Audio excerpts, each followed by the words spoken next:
اس کے اب وہ کیپیسٹی یا کیپیبلٹی نہیں ہے کہ پانی کو ان 3 دریاؤں میں مکمل طور پر بند کر سکے. البتہ یہ ہے کہ اس کو ریگولیٹ کر سکتے ہیں، اور یہی بات ہے کہ ابھی جب پانی کی ہمیں ضرورت ہو تو اس وقت بند کر دیتے ہیں، اپنے ریزروائر بھر لیتے ہیں، اور جب ضرورت نہ ہو تو پھر فلڈنگ کر لیتے ہیں، اننڈیشن کر لیتے ہیں. ایک تو یہ. دوسرا، ہمارے کسان کو، ہمارے فوڈ باسکٹ کو، ہمارے ایکالوجی کو، اور اس کے علاوہ ہمارے جو کلائمیٹ چینج ہے، اور اس کے علاوہ جو ہمارے کراپس ہے، ان سب کو خطرہ ہے. اور اس کے علاوہ جو انڈر گراؤنڈ واٹر ہوتا ہے اس کا ٹیبل بھی ظاہر ہے کہ اس کے ساتھ منسلک ہوتا ہے. تو پاکستان کو تو کیونکہ یہ لائف لائن ہے، اگر کوئی آپ کی لائف لائن بند کر دے تو جس طرح D G S P R نے بتایا کہ ہم ان کی سانس بند کر دیں گے. اور پھر فیلڈ مارشل عاصم منیر صاحب نے کہا تھا کہ یہ ایک میزائل کی مار ہے، اور واقعی میں ایز اے ملٹری پرسن سمجھتا ہوں کہ بھائی ڈیم کا اڑانا کوئی مشکل کام نہیں ہے. البتہ اس میں ایک چیز ہے، اور یہاں پر جو اسلام آباد میں سیمینار ہوا تھا انٹرنیشنل، اس میں چائنیز بھی تھے. تو انڈیا جو ہے وہ مڈل ریپیرین ہے، اپر ریپیرین وہ نہیں ہے. اپر ریپیرین چائنا ہے، اور وہاں سے ریزروائر شروع ہو جاتے ہیں.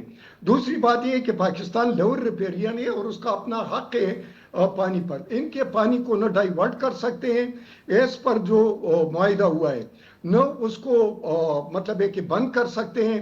البتہ ان کا یہ پلان ہے کہ یہاں پر تقریباً 60 ڈیمز وہ مختلف جگہوں پر بنانا چاہتے ہیں، اور جو سندھ ہے ریور اس کو چناب میں، اور چناب سے پھر وہ آگے دوسرے اس میں لے جانا چاہتے ہیں ٹنلز کے ذریعے. جی ایک تو پلاننگ ان کی یہ ہے. دوسرا، جو ڈیمز ہیں ان کی اونچائی اتنا رکھتے ہیں کیونکہ وہ پاکستان پہلے بھی اس میں آربیٹریشن ہوا تھا کہ ایک خاص لیمٹ سے وہ آگے نہیں بڑھ سکتے. اور پھر جو اس کا جو طے ہوتا ہے، یا جو وہاں پر جو سینڈ ڈپازٹ ہوتا ہے، اس کو ڈرین کرانا بھی ان کو اجازت نہیں ہے تاکہ وہ ریزروائر نہ بڑھ سکے. اور تیسری بات یہ آ جاتی ہے کہ یہ جو ان کے جو وہ ہوتے ہیں ڈیمز کے جو بڑے سپل اوورز ہوتے ہیں، وہ سپل اوورز کو بھی ایک مقدار کے مطابق رکھا جاتا ہے. یہ بہت ٹیکنیکلٹیز ہے.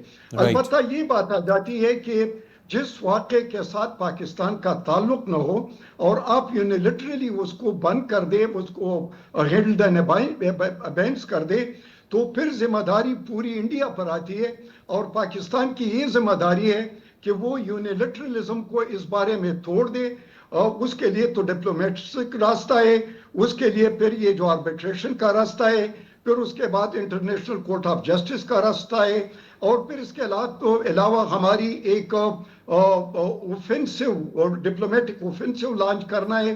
اور تیسری بات ہے کہ اس سے 18 ملک متاثر ہو سکتے ہیں. اگر چائنا بھی اس میں آ جائے تو ظاہر ہے چائنا آن بورڈ بھی ہے، اور وہ بھی ڈیم بنا رہے ہیں. تو پھر میرے خیال میں کہ بنگلہ دیش کو بھی، اس کے علاوہ انڈیا کو بھی، اس کے علاوہ برما کو، اس بہت باقی ممالک وہ بھی اس میں آ سکتے ہیں. فاروقی صاحب، جس طرح سے بریگیڈ صاحب نے فرمایا کہ کیپیسٹی ابھی کتنی ہے اور کل کو کتنی ہو جائے گی وہ تو وقت بتائے گا، لیکن جو ابھی ان کے کنٹرول میں ہے بھارت کے، وہ آلریڈی کر رہے ہیں. راستے بھی بتائے بریگیڈ صاحب نے. آپ اتفاق کرتے ہیں کہ جس طرح کے ہوچت کنڈے بھارت اپنا رہا ہے، اس میں سفارتکاری راستہ ہے، اس میں جو لاسٹ سٹیج جس پہ کہا کہ ایک میزائل کے ذریعے بھی ان کے ریزروائرز کو ڈیمیج کیا جا سکتا ہے، ایگریشن کیا وہ راستہ ہے؟ کیا راستہ کیا ہے پاکستان کے پاس؟ کیونکہ نقصان تو ہر سال انکلوڈنگ دس ایئر وہ کرتے چلے آ رہے ہیں، جس حد تک بھی ان کی ابھی کی capacity, and then they planning for something big maybe after few years. تو کیا کہیں گے اس پر آپ؟ دیکھیے ارسلان صاحب، انڈیا جو ہے وہ آبی جارحیت کرنے کا تو بڑی دیر سے اس نے منصوبہ بنایا ہوا تھا، اور اس سے جو مختلف ڈیمز بنائے، بغلیہار ڈیمز میں کئی اس نے پروجیکٹ اپنے شروع کیے. اس میں بدقسمتی یہ رہی کہ پاکستان کو جو فورم ایسے تھے، انٹرنیشنل فورم جہاں پہ پاکستان کو انصاف مل سکتا تھا، یا تو ہم نے اپنا کمزور مقدمہ پیش کیا یا صحیح طریقے سے پیش نہ کیا. چنانچہ بھارت کو اس میں چھوٹ مل گئی. اب جو بھارت کی طرف سے جو چناب پر بالخصوص پروجیکٹس اناؤنس کیے گئے ہیں، اس کے نتیجے میں کیا ہوگا کہ پاکستان ملک کو ضرورت کا پانی جو ہے وہ اتنا نہیں مل سکے گا.